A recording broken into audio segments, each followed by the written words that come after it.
Seema, talk to us. What kind of difficulties do you face? Well, it stems. I mean, usually I can have a very good experience going through to a very negative experience. So say, for example, I might approach somebody in a store to help me, and on one occasion they've said to me, if you wait here, I'll be back in just a minute. And that led to me waiting there half an hour, and that person didn't come back. Did you speak to the retailer? Don't mention names, but did you speak to the retailer? Did you speak to staff? Did you complain? I did. I'm still following that up. But also, you see, what you said is quite true. People they walk away from business because they're not getting the right information. So say, for example, for someone like myself, if I need information read out to me, then if they're not giving me the right information, I will then probably just walk away and not buy that particular product. So businesses really need to be doing as much as they can to have more inclusivity and accessibility in stores. I mean, Mike, we'll talk about the purple pound and how much money retailers are missing out on. But first and foremost, we need to talk about how this is impacting the lives of those who are living with disability. What do people tell you? Well, people are telling us that the customer experience impacts on their decisions about purchasing.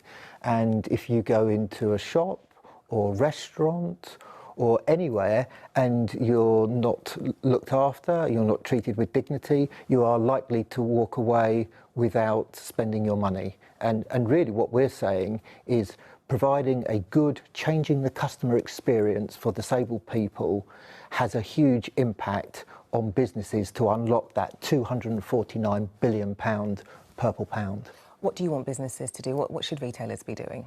It's what we're doing for businesses. I think we are giving them the tools and understanding to reach out to a new market. This is a really commercial opportunity, and it supports people like Seema, but actually it enables businesses to access a market in doing their raison d'etre, which is giving a really good customer experience. And quite frankly, if that individual hadn't left Seema for half an hour and had spoken straight to her, I suspect she wouldn't be in the situation she is now, and she would have bought from them and probably bought again and again.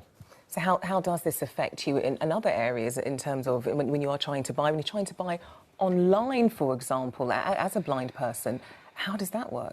To be honest with you, I don't actually buy online because I find it very off-putting. I don't find it very accessible. For me, the whole experience about going out is about what you're going to, your point you've raised earlier. It's about relaxation, it's about retail therapy for me.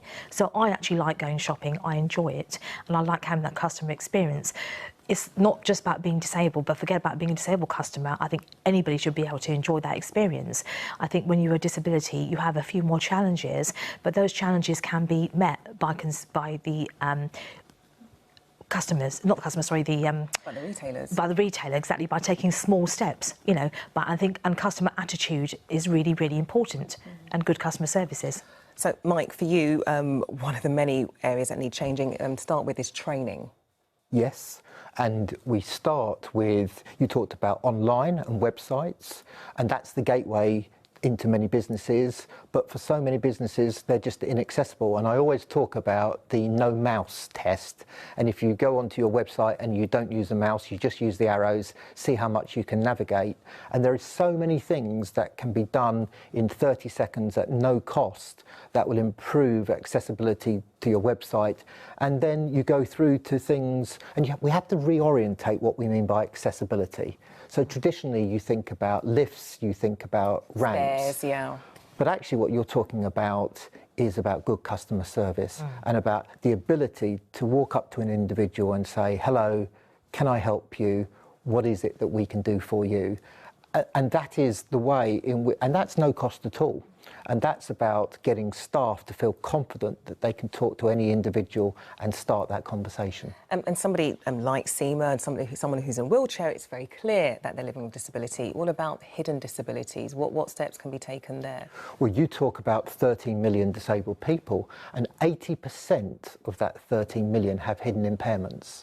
So 4 out of 5 disabled people will walk into a shop, walk into a restaurant, a tourist destination, and that organisation wouldn't necessarily know that they have a hidden impairment.